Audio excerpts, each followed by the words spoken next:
नमस्ते विद्यार्थी मित्रों, नीलकंठ विद्यालय ऑनलाइन एजुकेशन में आपका स्वागत है। मित्रों, आज हम हिंदी सर्वनाम के बारे में देखेंगे। चाचा कहता है, रामू ओ रामू, चुपचाप क्यों बैठे हो, खेलोगे नहीं? रामू कहता है, नहीं, मेरा मन खेलने में नहीं लगता, मैं बड़ा कलाकार बनना चाहता हूँ। मित्रों देखिए, रामू कहता है और मैं बड़ा कलाकार बनना चाहता हूँ। रामू संज्ञा है और मैं रामू के लिए प्रयुक्त किया गया सर्वनाम है। चाचा कहता है, अरे हाँ, तुम तो चित्रकारी सीख रहे थे ना। तुम क्या है? सर्वनाम है। इसी तरह दूसरा वाक्य है, रामू कहता है, हाँ, लेकिन वह काम मुझे पसंद नहीं आया। वह रामू संज्ञा और वह रामू के लिए प्रयोग किया गया शब्द है, सर्वनाम है। चाचा कहता है, क्यों क्यों? रामू कहता है, एक दिन मैंने डॉक्टर गोली वाले की दीवार पर भैंस का चित्र बनाया था। मैंने रामू संज्ञा है और मैंने सर्वनाम है, रामू के लिए प्रयुक्त किया गया सर्वनाम। उन्होंने माँ से मेरी शिकायत कर दी। उन्होंने, किसने? तो डॉक्टर ने। ये भी सर्वनाम है। चाचा कहता है, अच्छा, तो यह बात है। रामू कहता है, चाचा जी, आप चित्रकार कैसे बन गए?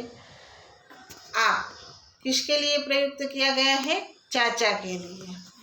इस वार्तालाप में रामू के स्थान पर मैं, तुम, मैंने और डॉक्टर गोलीवाला के स्थान पर उन्होंने तथा चाचा जी के स्थान पर आप प्रयुक्त हुए हैं, जो कि सर्वनाम शब्द है।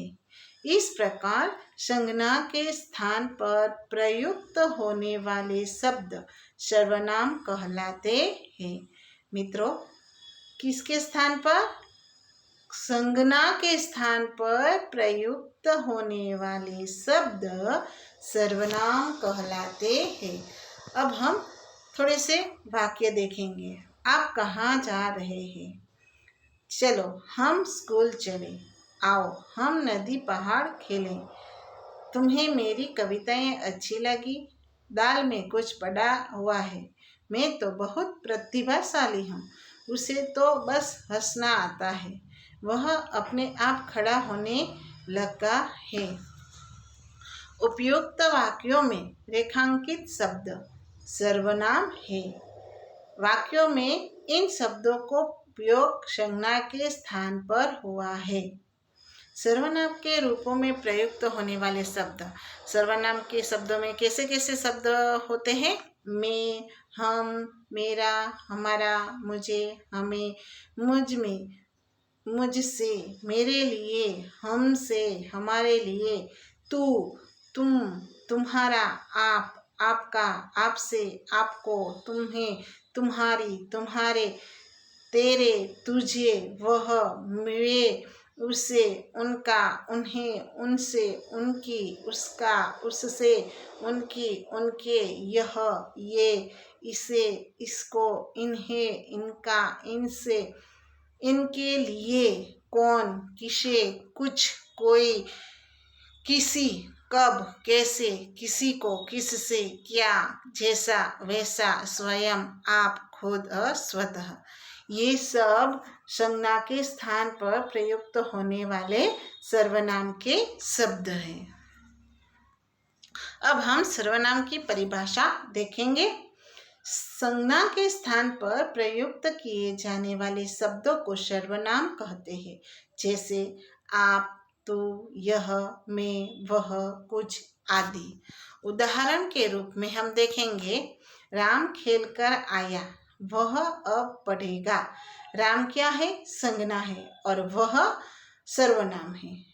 राहुल ने अपने दोस्तों से कहा, मैं भी खेलूंगा। राहुल, इस वाक्य में राहुल संज्ञा है और मैं शब्द है, वह सर्वनाम है। अब हम सर्वनाम के भेद देखेंगे। सर्वनाम के मित्र 6 भेद हैं। पुरुषवाचक सर्वनाम, निश्चयवाचक सर्वनाम, अनिश्चयवाचक सर्वनाम, प्रश्नवाचक सर्वनाम, संबंधवाचक सर्वनाम और निजवाचक सर्वनाम।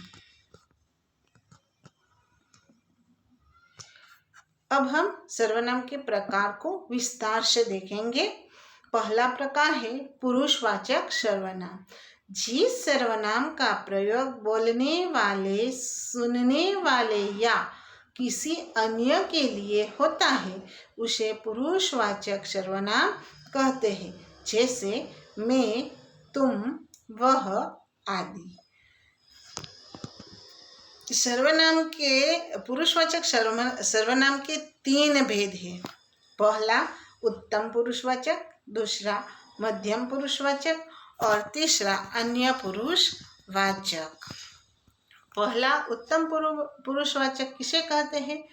जिस सर्वनाम का प्रयोग बोलने वाले या लिखने वाला अपने लिए करता है उस सर्वनाम को उत्तम पुरुषवाचक सर्वनाम कहते हैं। पहला वाक्य देखेंगे, मैं पत्र लिखता हूँ। मैं, यह अपने लिए बोला गया सर्वनाम है। हम रोज स्कूल जाते हैं। अब देखेंगे मध्यम पुरुषवाचक सर्वनाम। बोलने वाला या लिखने वाला जिस सर्वनाम का प्रयोग सुनने वाले या पढ़ने वाले के लिए करता है उस सर्वनाम को मध्यम पुरुषवाचक सर्वनाम कहते हैं। जैसे कि तुम उधर मत जाओ। तुम शब्द किसके लिए? दूसरों के लिए प्रयुक्त किया गया है। अन्य पुरुषवाचक सर्वनाम किसे कहते हैं? बोलने वाले और सुनने वाले अपने या सामने वाले के अलावा अन्य तीसरे व्यक्ति के लिए जिस सर्वनाम का प्रयोग करते हैं उस सर्वनाम को अन्य पुरुषवाचक सर्वनाम कहते हैं। जैसे कि वह फल खाता है। दूसरा, वे लोग दिन भर खेलते रहते हैं। यह तीसरे के लिए प्रयुक्त किया गया, तीसरे व्यक्ति के लिए प्रयुक्त किया गया सर्वनाम है वह और वे। अब दूसरा सर्वनाम है निश्चयवाचक सर्वनाम।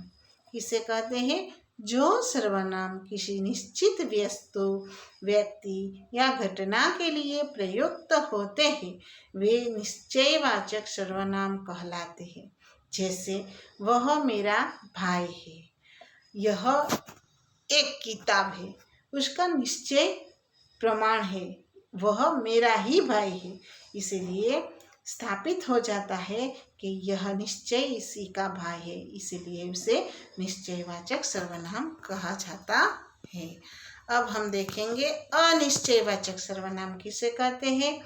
जो सर्वनाम किसी अनिश्चित वस्तु, अनिश्चित व्यक्ति या अनिश्चित घटना के लिए प्रयुक्त होते हैं वे अनिश्चयवाचक सर्वनाम कहलाते हैं। जैसे कोई आ रहा है, कुछ काम करो। कोई, कौन आ रहा है? पता नहीं। कुछ काम करो, क्या काम करना है? पता नहीं। इसीलिए इसे अनिश्चयवाचक सर्वनाम कहा जाता है। अब प्रश्नवाचक सर्वनाम किसे कहते हैं? जिस सर्वनाम का प्रयोग प्रश्न करने के लिए किया जाता है वह प्रश्नवाचक सर्वनाम होता है। उदाहरण के रूप में, आपने क्या खाया? वह कौन गाना गा रहा है?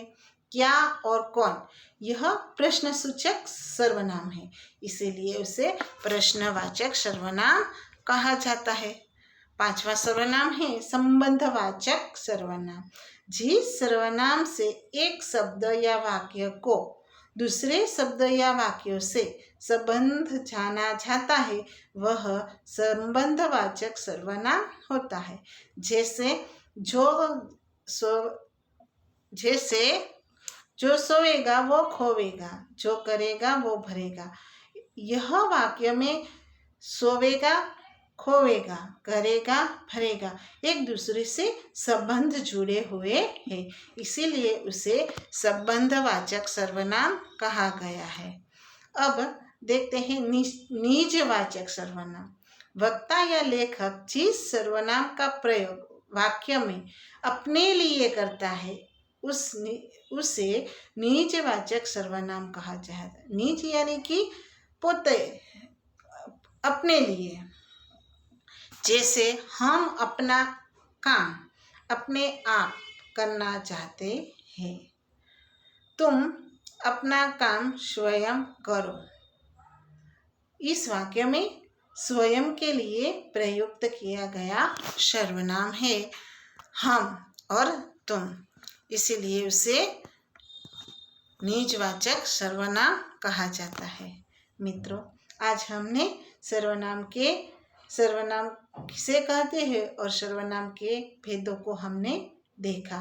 Thank you. अगले वीडियो में फिर मिलेंगे।